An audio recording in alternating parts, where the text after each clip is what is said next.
सफलता की संभावना पहली छवि से जितनी तय होती है, उतनी किसी भी दूसरी चीज से नहीं होती। लोगों से जुड़ने और अपने विचारों को विश्वसनीय तरीके से व्यक्त करने की योग्यता कुछ सरल बुनियादी बातों पर निर्भर करती है। अगर आप हमारे चैनल पर नए आए हो तो चैनल को सब्सक्राइब और बेल नोटिफिकेशंस को ऑन कर लीजिए। चलिए शुरू करते हैं। आवाज वहीं जाती है जहां आपकी आंखें इसे भेजती हैं। आंखों के संपर्क से विश्वास उत्पन्न होता है। मुस्कान से आप खुश और आत्मविश्वास से भरे दिखते हैं। 3 बार खुद से ग्रेट कहें और मूड में आ जाएं। 2. सामने वाले जैसे बने गिरगिट बने। हम अपने जैसे लोगों के साथ आरामदेह और तनावरहित महसूस करते हैं। तुरंत जुड़ाव हासिल करने के लिए अपनी बॉडी लैंग्वेज दूसरों जैसी बना लें। कल्पना को जकड़ेंगे तो आप हृदय को जकड़ लेंगे। इंद्रिय समृद्ध, सेंस रिच भाषा और चित्रों का इस्तेमाल करें ताकि आपके आशय को दूसरे लोग देख सकें, सुन सकें, महसूस कर सके और यहां तक कि खुशबू भी सूंघ सके और स्वाद ले। 4. विश्वसनीय बने। यह इस बारे में है कि आप दूसरों से जो कराना चाहते हैं, उनमें वह काम करने की इच्छा उत्पन्न करें। इसे कारगर बनाने के लिए 3 तत्व मौजूद होने चाहिए: विश्वासपूर्ण छवि, अचूक तर्क और भावनाओं को प्रेरित करना। इन तीनों स्तरों पर आग्रह करें ताकि व्यक्ति, समूह या श्रोता महसूस करें, मैं आप पर विश्वास करता हूं, आपकी बात में समझदारी दिखती है और आप मुझे प्रेरित करते हैं।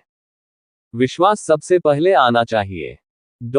KFC संवाद का अर्थ इसे मिलने वाली प्रतिक्रिया में निहित है। अपने संवाद की सफलता या असफलता के लिए आप खुद 100% जिम्मेदार हैं। KFC सफल संवाद का फॉर्मूला है। आपका मस्तिष्क केवल सकारात्मक जानकारी की ही प्रोसेसिंग कर सकता है। चित्र, ध्वनियां, भावनाएं और इससे कम हद तक गंध और स्वाद मस्तिष्क की भाषा है।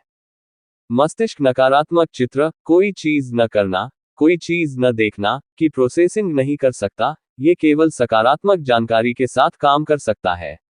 इसलिए इस बारे में चेतन रहें कि आप जो शब्द चुनते हैं, उनसे दूसरों के दिमाग में नकारात्मक सुझाव न बोएं। इंद्रियों के साथ जुड़ें। इंद्रियगत प्राथमिकताएं। किसी दूसरे तक जानकारी पहुंचाने का सबसे कारगर तरीका अपनी संवाद शैली को उसकी संवाद शैली के अनुरूप ढालना है। लोग आमतौर पर इन 3 श्रेणियों में से किसी एक में आते हैं। दृश्यात्मक। मुझे बताओ या दिखाओ कि ये कैसा दिखता है। दृश्यात्मक लोगों को चित्र देखने और अपने अनुभवों की तस्वीर बनाने की जरूरत होती है। श्रव्यात्मक। मुझे बताओ या दिखाओ कि इसकी आवाज कैसी है। श्रव्यात्मक लोगों को ध्वनियां सुनने और अपने अनुभव बोलकर बताने की जरूरत होती है। काइनेस्थेटिक। मुझे बताओ या दिखाओ कि ये कैसा महसूस होता है। काइनेस्थेटिक लोग शारीरिक अनुभूति को व्यक्त करके संवाद करते हैं। जानबूझकर तालमेल बनाना। अपनी बॉडी लैंग्वेज, आवाज के लक्षणों, पसंदीदा शब्दों और इंद्रियगत प्राथमिकताओं को सामने वाले जैसा बनाकर आप उसके साथ तालमेल स्थापित कर सकते हैं। कारोबारी गिरगिट अपने ग्राहकों और सहकर्मियों के व्यक्तित्व के अनुरूप ढलता है और उन्हें पोषण देता है। कंपनियां हमेशा 4 बुनियादी व्यक्तित्वों की तलाश में रहती हैं: स्वप्नदर्शी, जो विचार सोच सकें; विश्लेषक, जो सुनिश्चित करें कि वे विचार काम करें; राजी करने वाले, जो विचारों को मान्यता व सराहना दिला सकें; नियंत्रक, जो ये सुनिश्चित करे कि चीजें पूरी हो जाएं। ज्यादातर लोगों में इन गुणों का मिश्रण होता है, लेकिन आमतौर पर इनमें से कोई एक प्रबल होता है। तालमेल जोड़ने का तरीका यह है। 2. अपने कारोबार की प्रकृति को जानें। एक कलात्मक रूप से बुने मिशन स्टेटमेंट से एक अच्छा विचार बड़ा विचार बन जाता है, जो सरल, संक्षिप्त और यादगार तरीके से स्पष्ट करता है कि संगठन का अस्तित्व क्या है और इससे क्या फर्क पड़ता है। बड़ा विचार किसी संगठन को व्यक्तित्व दे सकता है।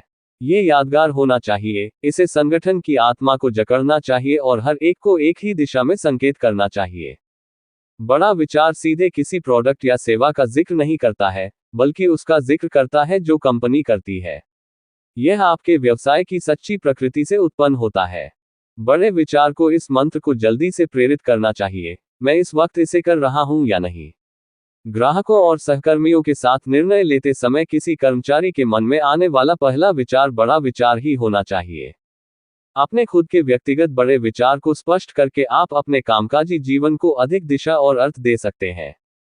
इसे इस तरह बनाएं ताकि यह आपको समझदारी भरा लगे। 10 सेकंड का विज्ञापन दूसरों को आपके कामकाज का मूल्य इस तरह बताता है जिससे बातचीत का आमंत्रण मिले। एक बार जब आप इसे पेश कर दें, तो सामने वाले को इतना क्यूरियस होना चाहिए कि वह बड़ी बात कहने के बजाय ये कहे, मुझे ज्यादा बताएं। 3. अपनी शैली खोजें। जब लोग पहले पहल आप पर प्रतिक्रिया करते हैं, तो वे आपके नजरिए पर प्रतिक्रिया करते हैं, वे आपके दिए अनकहे संदेश पर प्रतिक्रिया करते हैं। आपकी शैली उस संदेश का हिस्सा है। बेहतरीन पहली छाप छोड़ने के लिए एक अनूठी शैली बनाएं, जो स्वतंत्रता और आत्मविश्वास की अभिव्यक्ति हो। लोगों से बात करें। सफलता से जुड़ने के जमीनी नियम हैं, उनसे बात करें और उनसे बात कराते रहें। एकाग्रचित कॉन्सेंट्रेटेड बने रहें, सक्रियता से अवलोकन करें, सक्रियता से सुनें, फीडबैक और प्रोत्साहन दें और हमेशा बोलने से ज्यादा सुनें। अवस्थाओं की कड़ियां जोड़ना। पता लगाएं कि कौन सी भावनात्मक अवस्थाओं की कड़ियां जोड़ना है, ताकि लोग इस वक्त जहां हैं, वहां से उन्हें अपनी मनचाही जगह तक पहुंचाया जाए। अपने खुद के नजरिए, इंद्रिय समृद्ध भाषा और बॉडी लैंग्वेज का इस्तेमाल करके घर पर, ऑफिस में, कार्यस्थल पर या खेल में भावनात्मक अवस्था की कड़ियां जोड़ने का अभ्यास करें। अभ्यास करें, अभ्यास करें, अभ्यास करें। नौकरी के इंटरव्यू। इंटरव्यू देने से पहले कंपनी पर शोध करें। आप जो जानकारी हासिल करते हैं, उसका इस्तेमाल करके 10 सेकंड का एक विश्वसनीय विज्ञापन तैयार करें, जो आपको कंपनी के साथ जोड़ता हो, जो दिखाता हो कि आपका अनुभव, योग्यताएं और शक्तियां आपको कैसे उस पद के लिए आदर्श बनाती हैं। फोन पर आपके पास पढ़ने के लिए बॉडी लैंग्वेज नहीं होती। सामने वाले के शब्दों और आवाज के लहजे के सिवा कोई संकेत नहीं होता, जो बताए कि वह क्या सोच रहा है या महसूस कर रहा है। इसलिए आपको इस बारे में सतर्क रहना चाहिए कि आपकी आवाज कैसी लगती है और आप खुद को कैसे व्यक्त करते हैं। आपका लहजा और बोलने की गति भी आपके शब्दों के चयन जितनी ही महत्वपूर्ण होती है। नीति कथा, दंतकथा और किस्से कुछ सबसे पुराने और सबसे शक्तिशाली संप्रेषण कम्युनिकेशन औजार हैं। वे लगभग हर जगह प्रभावी होते हैं। कहानियां कल्पना को सुलगा देती हैं और इंद्रियों को आकर्षित करती हैं। अच्छी कहानी सुनना हर एक को पसंद होता है। कहानी मानव मन के तार्किक पहलू से इंद्रियगत संसार तक का पुल बनाती है। ये हमारी आंतरिक कल्पना को बाहरी वास्तविकता से जोड़ने का तरीका है। इसका इस्तेमाल अपने रोजमर्रा के संवाद और भाषणों में करें। कल्पना को जकड़ लें और किसी व्यक्ति या समूह को 4 कदमों में कर्म के लिए प्रेरित करें। आपका बहुमूल्य समय देने के लिए धन्यवाद। अगर आपको ये वीडियो अच्छा लगा हो तो हमारे इस YouTube चैनल रिच वाणी को सब्सक्राइब करिए, वीडियो को लाइक करिए और अपने परिवार मित्रों के साथ जरूर शेयर करिए। भविष्य में आप और किस टॉपिक पर वीडियो देखना सुनना चाहते हैं, उसके लिए कमेंट करिए। मिलते हैं नेक्स्ट वीडियो में। Thank you.